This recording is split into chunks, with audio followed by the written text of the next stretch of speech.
This is Lowen. She is one of the main attractions here today at the World Snow Polo Cup, a sport that takes place on snow and with these beautiful horses. I think she's ready for her spotlight. Horses from the Metropolitan Polo Club are preparing alongside 12 teams who are vying for the title of Snow Polo World Cup champions here in the city of Tianjin, China. I've never seen this kind of competition before, not even on television. This is my first time ever watching it. Although snow polo is a winter sport, riders practice year-round to prepare for the event.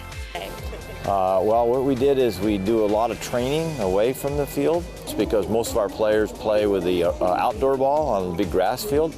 So to get ready for this event, we have to, we call it arena polo back in the United States, and practice that. Snow polo is not unlike traditional polo played on grass or dirt, but the major difference, as you may have guessed it, is that it is played on compacted snow or a frozen lake. It requires much of the same riding abilities and ball handling in field polo, but is considered much quicker because of the smaller arena. Well, there's a lot of difference. One is the snow builds up under the horse's feet and it gets very slippery. And then also the ground has ice and then a little snow on top of it. And in places where the snow wears clean, it's slippery. So the horses do a wonderful job in staying up, but every now and then they slip and go out from under you. So you have to ride them a little differently to keep them under you and help balance them.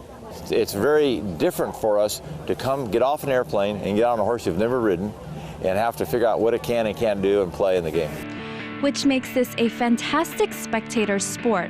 In fact, snow polo is one of the few sports played on horses, or any animal in general.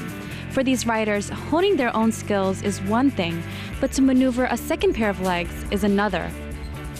When I become one with the horse, then it's a unit. If you're, that's where in polo you want to get into the sport, you want to start understanding how to ride. And once you have no fear and you have that complete relaxation from your hips to the horse's body, it's a breeze. In this sport, horses is our legs, so they are very important. And they have to go wherever you want to go.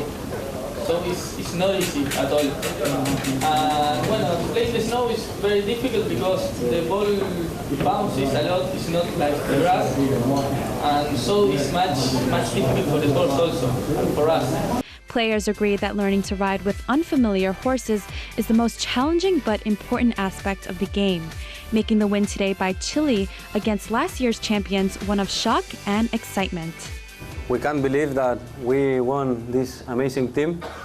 They play really, really good, and I think that the luck was with us only.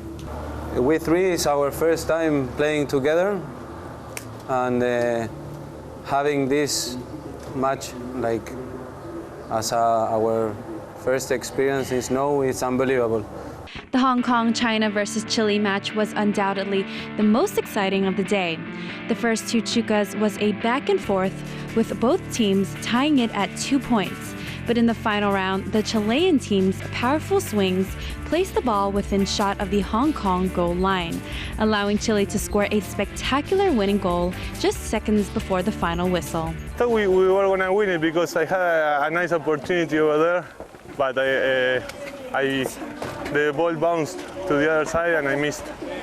The pressure is now on the losing teams to see if they have a chance to move on in the competition.